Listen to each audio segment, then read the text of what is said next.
All right, good morning, everyone. My name is Dennis Buckley, Mayor of the City of Beech Grove, and welcome you out here to share some bad news. We have worked very diligent since 2013 to rebuild Main Street, and it's full, and when violence finds us, it always hurts us. Last night, we had a shooting here in the parking lot of the Silver Bullet, and when things like that happen, it sheds a bad light on the city of Beech Grove. And obviously I'm not very happy about it. I live about a block and a half from here, but I think the thing that bothers me the most about this is that, and you can all see the evidence markers back there, I seen a number as high as 39 back in this parking lot. So between clothes and shell casings and guns, it's just very disturbing. And the fact that this happened in the middle of the night and there's people asleep in their homes within 50 feet of where this happened. And how can any society accept that? I spoke with one of the owners this morning, and I've since spoke with his attorney, and I recommended to him that he close this bar. And and they don't have to do that, but if they aren't willing to do that, then beginning today, I will start the process to do it for them. And I've already reached out to the ABC, and they were already aware of this incident, and I'm sure along with our police department, they will be investigating as well.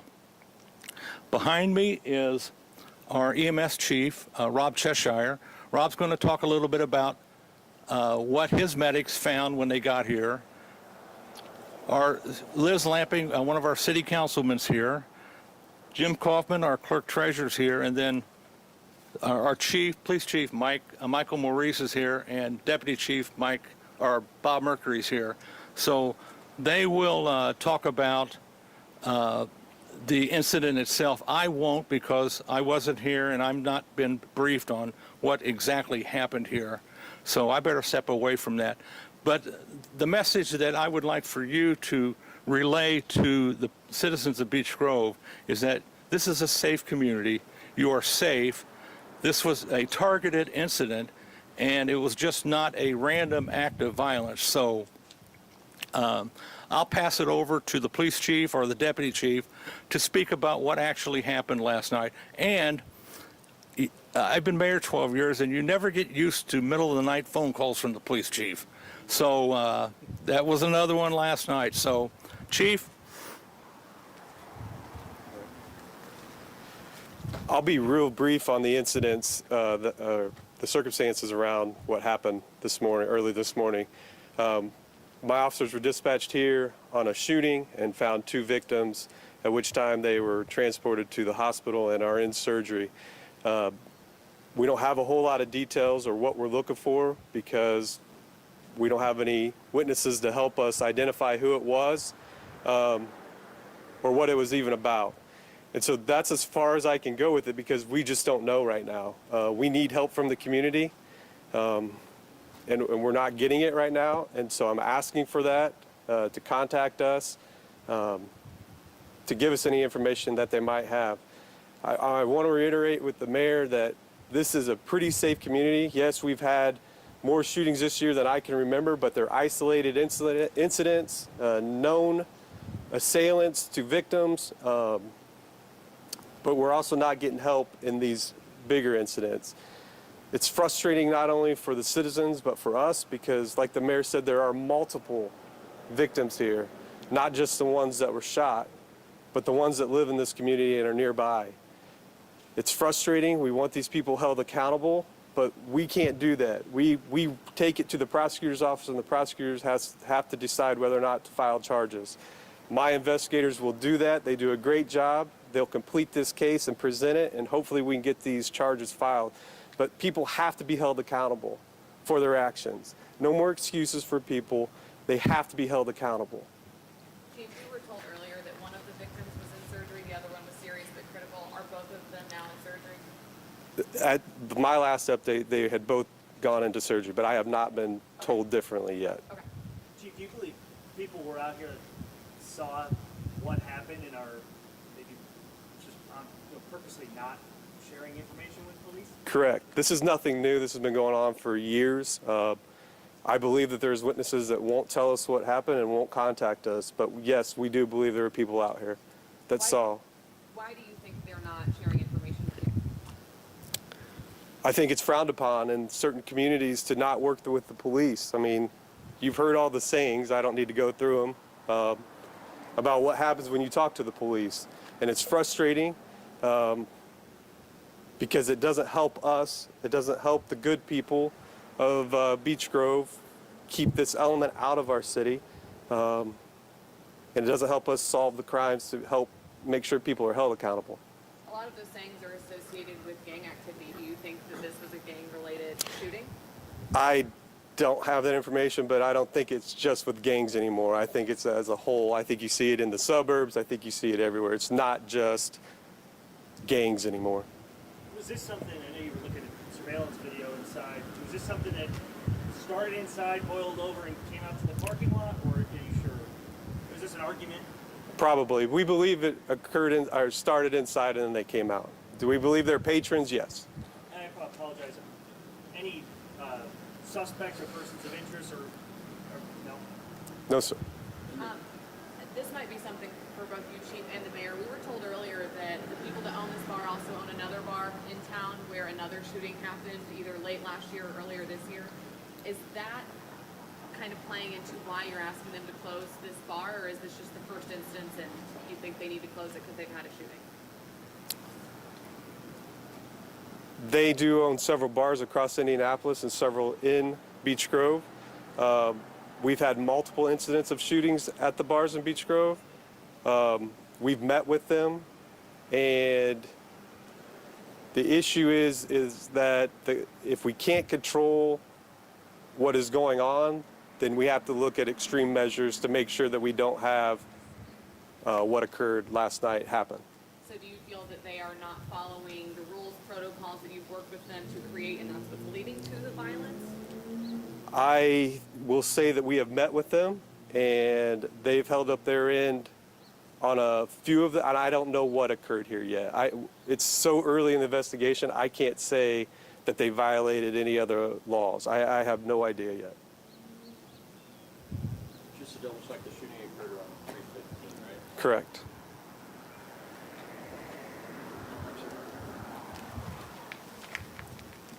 Just to kind of go off what you were asking and just to talk in general, bar owners can only do so much, and that they have to work with us, and that's what we want them to do. We understand that. But this is an incident not similar in like every fact, but we've had shootings in Broad Ripple, we've had shootings downtown, we've had shootings around, right? And all in Marion County. A lot of it comes down to conflict resolution. Right? I mean, so we all get that, right? So people can't be disrespected. If they're disrespected, right, now it comes to fisticuffs. And if after a fight, then it comes to firearms, right? Like what happened downtown with the military personnel that were in town for something else, right? And there was a physical altercation, and then they went back and got a gun and then found him walking on the street. That's just one example. But it has to do with, there's got to be a better way, right, to handle each other's disagreements. Having said that, we don't know what, I'm not talking about this specific case. What I'm talking about is what's going on with us, what's going on in the city of Indianapolis, Marion County. Beech Grove is not immune. There's not some giant glass wall around Beech Grove to make it different than Broad Ripple and different things. The bar owners, they can work with us, that's a good thing. But it really is about each individual person and what they're going to do, what's going to happen. You have great people like Reverend Harris and the 10-Point Coalition that have gone through this city, have celebrations where 7 years of no violence in the neighborhood or no serious violence. But it just continues to go on and on. Conflict resolution, that sounds great. But what if they're just predisposed to be a tough guy, right? What if all that conflict resolution, right? So they just ruin it for everybody else. So the bottom line is, Beech Grove is not immune to this. We're in Indianapolis. It is a big city. It's a big city problem. Okay, let's be honest. It's a big city problem. It's the same problem that's going on in other big cities, right? So I can say this: holding people accountable for their actions. If something is going to be a deterrent, it has to be quick, has to be certain, it has to be severe. I think we can all agree that there are severe punishments in our criminal justice system, right? But is it certain? And is it quick? No, very rarely, very rarely. And what the chief said, we got to quit making excuses. There are no excuses. This is not the behavior of what people are supposed to be doing. There's no excuse for it. There's no excuse for the people that were sleeping over here. There's nothing that can be said that you can justify this. And then back to the thing about we need people to work with us. Your question was, were there witnesses? I'm certain, had there been independent witnesses, that they would run forward and tell us what was going on. The bottom line is the witnesses are the people involved. And we will hear things like, we'll take care of this, right? So we're not going to cooperate with you. And why wouldn't they cooperate? One, they want their own justice. Two, if they cooperate and the person that goes to jail is back out on the street relatively soon, it's not like a TV show. It's not like that's the end of the episode. Okay, he went to jail. It's all great. What happens is if he's back on the street within 48 hours in their neighborhood and their name is on paper, as they say, right? Why would you cooperate if you have no confidence that they're going to stay away? Now, that's not a knock. I mean, that's a big issue. But I'm answering the question, why wouldn't people come forward? That's why. They're going to take care of it themselves, and perhaps a loss of faith in the system to get it done. So. Mayor, can you shed a little more light onto why you felt it was the appropriate step to ask this owner and subsequently his attorney saying, I recommend you close this bar? The history of this place, the history of this property, even before the new owners bought it. We've had problems here for a long, long time. This is our third person shot in this parking lot in the last year. So come on, it's not hard. So I want to bring up our EMS chief. Probably their work in the early hours this morning probably saves one person's life. So Chief, can you come up and tell us anything not HIPAA that could help these folks get the message out? I'll be real brief also. Rob Cheshire, City Beech Grove EMS Director. We have 2 ALS units in service. We're very fortunate. Both were in service last night. Our units responded with Indianapolis Fire Department. Once the scene was cleared safe by Beech Grove PD, our crews found 2 victims with injuries consistent to multiple gunshot wounds. One was transported to IU Methodist, the other to Eskenazi. Both were in critical condition, and I have no further updates whether those 2 are still in surgery or out. Thank you. Can you give us details where they were shot? No, not at this time. It was 2 men that were shot, right? Correct. Thank you. All right, any questions for the folks behind us? I'm sorry to go back to this issue, but are you not worried that if there were issues before this business was here with shootings, are you worried that if they did close, whoever would take their place would continue to have this? Could be. So could. is it going to be effective to ask them to close? It could be. They don't have to. That was a recommendation I made this morning. They could say, no, we're not going to do that. We're going to conduct normal business. I get it. But I think the ABC may impact their decision when this comes in front of them. I have a question. I know that like Broad Ripple had talked about closing bars by 1 a.m. This obviously took place after that time. Is there any consideration or thought of maybe trying that here in Beech Grove? I'm going to meet with them next Monday, and that will probably be brought up. I asked them why they served after 3 o'clock this morning. And that was their last calls like 3 o'clock. So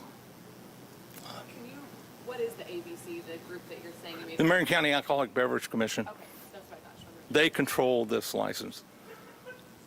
So we're going to look at it, and this bar would be no different than any other bar on Main Street.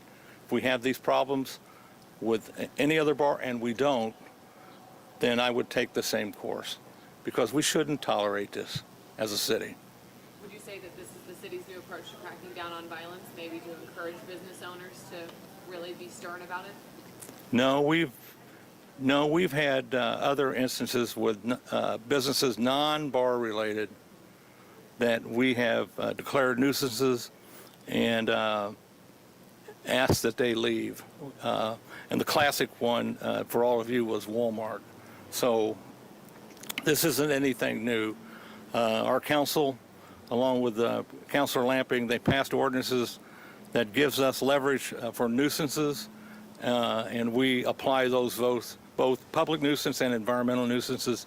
So that's a tool that we can use to get the attention of business owners.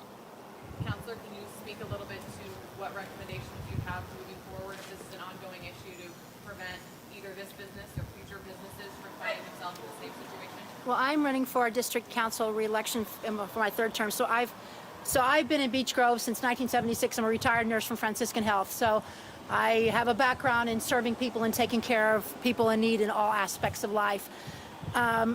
Violence and hurting others is just something right now that we all need to address collectively as a community. We support our police department. We support all the efforts that they do. We've got, in my opinion, the best police force in Indiana, if not beyond. So collectively working together on efforts, dialogue, working together, and yes, to answer your question about ordinances, if we can together listen to our constituents, listen to what they say. People love Beech Grove. They love the walkability. They love the wellness aspect. They love the family values that we have. But whatever's going on now culturally or with increase of people having handguns, weapons, we need to collectively have dialogue together to find a solution, to come up with something together, all of us. It's going to take all of us at the table. And yes, having ordinances or policies that would keep us aligned with that and keep us aware of what's going on, and we could work together with the administration, the Office of Administration together to find solutions to make our community safer. That's what we're all about, and that's what we want to do. It's challenging. It's going to be challenging, but we can meet the challenge. We can meet the challenge. We've met the challenge in a lot of other areas. So I don't know. I hope that answered your question. Yeah, is that something that... One more? Yeah. I just have a quick clarification. You said, is this the third shooting in this parking lot, or are these two people the third people that were shot in this parking lot? It's the second shooting in a year with 3 individuals shot. Sarah, do you have a follow-up? I just wanted to clarify, are you working actively on ordinances to try to prevent these things from happening, or you hope to work on more? We have, and we always meet with the mayor. We will work together collectively. We can have, a committee to investigate, a committee along with the police. So yes, it's an always ongoing, all of those. The answer is yes to all of those. Yeah, because we stay tuned, we are connected to our community, and we support each other. Can I just follow up real quick? I just want to say, there are laws on the books. There are ordinances on the book, but people aren't following those. So I'm not sure that more laws and ordinances will fix anything. It's the individual has to fix themselves.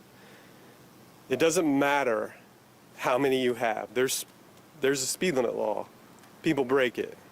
You can't carry a firearm if you're a serious violent felon. People break it. People murder each other. There's a law against that. At some point in time, the individual and community has to hold those individuals accountable. No more laws will fix that. Everybody, thanks for coming. If you have questions for the police, you can direct them to Mr. Mercury over there. Questions for the mayor, let me know. Thank you.